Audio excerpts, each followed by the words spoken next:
ফুরকান আয়াত নম্বর 54 নম্বর আয়াতে আল্লাহ তাআলা স্পষ্ট বলেছেন, ওয়া হুয়াল্লাযী খালাকা মিনাল মাই বাশারা, তিনি সেই আল্লাহ যে আল্লাহ মানুষ সৃষ্টি করেছে পানি হতে, মাটি না, পানি। আরেক আয়াত আল্লাহ বলেন, খালাকাল ইনসানা মিন নুতফাতিন, আমি মানুষ সৃষ্টি করেছি নুতফা হতে, শুক্রাণু ডিম্বাণু থেকে। আরেক আয়াত আল্লাহ বলেন, খালাকাল ইনসানা মিন আলাক, মানুষ সৃষ্টি করেছি রক্তপিণ্ড থেকে। এই আল্লাহর কোরআন যদি মানো, তোমাকে বিশ্বাস করতে হবে মানুষ মাটির তৈরি না। আলাউদ্দিন জিহাদি সাহেব দাবি করছেন যে হযরত আদম আলাইহিস সালাম ছাড়া কোনো মানুষই মাটির তৈরি না। এসব পক্ষে তিনি 3টি দলিল পেশ করেছেন। আজকের এই ভিডিওতে 3টি দলিল কি আসলেই ওনার পক্ষে দলিল হওয়ার যোগ্য, এই 3টি দলিল কি মানুষ যে মাটির তৈরি না সেটা প্রমাণ করে কিনা, সেটা ইনশাল্লাহ স্পষ্ট করে ব্যাখ্যা করব আপনাদের সামনে। আমি আরেকটি ভিডিওতে মানুষ যে মাটির তৈরি সেই সপক্ষে 6টি দলিল সহ প্রমাণ করেছিলাম। ইনশাল্লাহ আপনারা সেই ভিডিওটা দেখে না থাকলে দেখে আসবেন, এবং আজকের এই ভিডিওতে শুধুমাত্র তার দলিলগুলা খণ্ডন করবো ইনশাল্লাহ। তো প্রথম দলিল দিয়ে তিনি প্রমাণ করেছেন যে মানুষ মাটির তৈরি না বরং পানির তৈরি। তো আমি বলবো, শুধু মানুষ কেন পানির তৈরি হবে? আল্লাহ তাআলা তো সব প্রাণীকেই পানি থেকে সৃষ্টি করেছেন। এই সপক্ষে আমি 2টা দলিল পেশ করছি। সূরা আম্বিয়া আয়াত নাম্বার 30 আল্লাহ তাআলা বলেন, ওয়াজআলনা মিনাল মাই কুল্লা শাইইন হাই, আল্লাহ তাআলা প্রত্যেকটি প্রাণশীল বস্তুকে পানি থেকে সৃষ্টি করেছেন। আরেকটি দলিল সূরা নূর আয়াত নাম্বার 45 আল্লাহ তাআলা বলেন, ওয়াল্লাহু খালাকা কুল্লা দাব্বাতিন মিন মাইন, আল্লাহ তাআলা প্রত্যেকটি বিচরণশীল প্রাণীকেই পানি থেকে সৃষ্টি করেছেন। এই 2 আয়াত তো প্রমাণ করছে যে আল্লাহ তাআলা সকল প্রাণীকেই পানি থেকে সৃষ্টি করেছেন। তাহলে শুধু মানুষের কথা কেন উল্লেখ করা হয়? আসলে যেহেতু অন্যান্য প্রাণীদের মধ্যে মানুষ অন্তর্ভুক্ত, এজন্য আল্লাহ তাআলা পানির কথা উল্লেখ করেছেন। কিন্তু আসলে মানুষ সৃষ্টির মধ্যে 4টা উপাদান রয়েছে। এর মধ্যে 1 নম্বর হচ্ছে পানি, মাটি, বাতাস, আগুন। এই 4টি উপাদানের মাধ্যমে আল্লাহ তাআলা মানুষ সৃষ্টি করেছেন। আর এই 4টির মধ্যে একটি যেহেতু পানি, এজন্য আল্লাহ তাআলা এখানে ওহুয়াল্লাযী খালাকা মিনাল মাই বাশারান, মা তথা পানির কথা উল্লেখ করেছেন।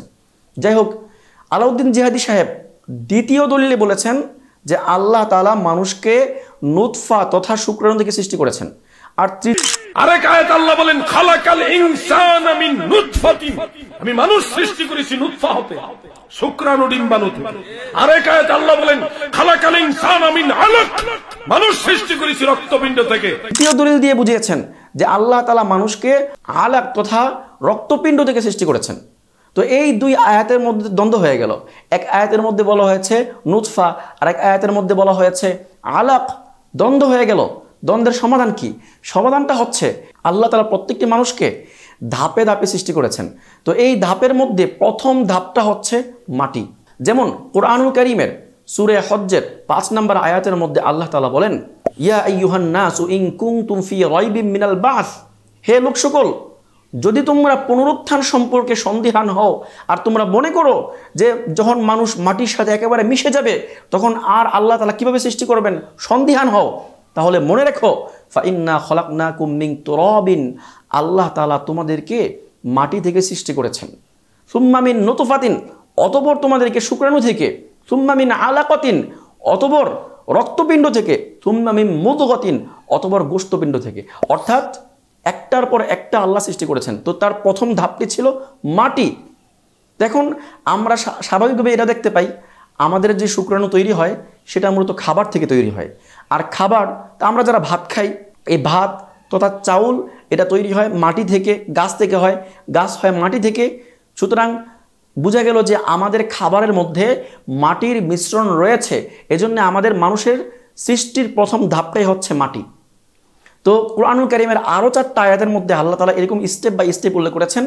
মাটি, তারপরে শুক্রাণু, তারপরে রক্তপিণ্ড, এভাবে উল্লেখ করেছেন। যেমন সূরা কাফের 37 নম্বর আয়াতে আল্লাহ তাআলা 2 ব্যক্তি, একজন মুসলিম আর একজন কাফেরের কথা উল্লেখ করতে গিয়ে বলেন, আকাফারতা বিল্লাযী খলাকাকা মিন তুরাবিন সুম্মা মিন নুতফাতিন সুম্মা সাওয়াকা রাজুলা, মুমিন ব্যক্তি কাফেরকে বলছেন যে হে বন্ধু, তুমি কি ওই সত্তাকে অস্বীকার করছো যে সত্তা তোমাকে মাটি থেকে সৃষ্টি করেছেন, তারপরে নুতফা তথা শুক্রাণু থেকে, তারপরে তোমাকে একজন পূর্ণ মানুষে পরিণত করেছেন?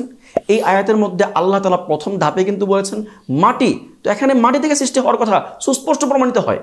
তারপরে আল্লাহ তাআলা আরেকটা আয়াতের মধ্যে সূরা মুমিনুনের 12 থেকে 14 নম্বর আয়াতের মধ্যে আল্লাহ তাআলা সুস্পষ্ট ঘোষণা করছেন, ওয়ালাকাদ খলাকনাল ইনসানা মিন সুলালাতিন মিন তিন, নিশ্চয়ই আমি মানুষকে সৃষ্টি করেছি মাটির নির্যাস থেকে, সুম্মা জাআলনাহু নুতফাতান ফি করারিম মাকিন, অতঃপর এই মাটিটাকে আমি নুতফা বানিয়ে সেটা মায়ের গর্ভে রেখে দিয়েছি। সুম্মা খলাকনান নুতফাতা আলাকাতান, অতঃপর এই নুতফাকে আমি রক্তপিণ্ড বানিয়েছি, এই রক্তপিণ্ডকে গোস্তপিণ্ডকে হাড্ডি লাগিয়ে দিয়েছি। ফাকাসাউনা লাইযামা লাহমা, এই হাড্ডির উপর আবার গোস্তের প্রলেপ দিয়ে দিয়েছি। সুম্মা আনশানাহু খালকান আখর, অতঃপর আমি অন্য একটি মানুষে পরিণত করেছি।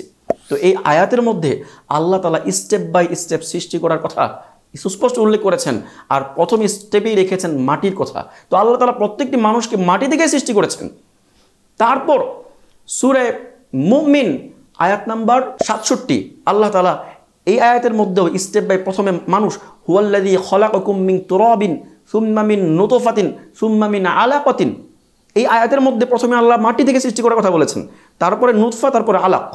তারপরে আরেকটি আয়াত সূরা ফাতির আয়াত নাম্বার 11, এই আয়াতের মধ্যেও আল্লাহ তাআলা প্রথমে মাটি, তারপরে নুতফা, তারপরে আলাকের কথা বলেছেন।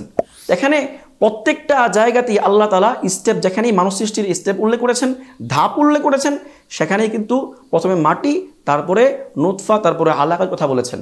তো এই সকল আয়াতের মাধ্যমে প্রমাণিত হয় আল্লাহ তাআলা সকল মানুষকে মাটি থেকে সৃষ্টি করেছেন। আলাউদ্দিন জিহাদি সাহেব যেই দলিল পেশ করে বুঝাতে চেয়েছেন যে আল্লাহ তাআলা নাকি কোনো মানুষকে মাটি থেকে সৃষ্টি করেন নাই আদম আলাইহিস সালাম ছাড়া, সেই কথা সম্পূর্ণ ভুল ছিল। তিনি কোরআনে সেই আয়াতগুলা বুঝেন নাই, কয়েকটা আয়াত পড়েছেন আর বাকি কোনো আয়াত পড়েন নাই, এজন্যে মূলত তার ভিতরে এই ধারণা সৃষ্টি হয়েছে।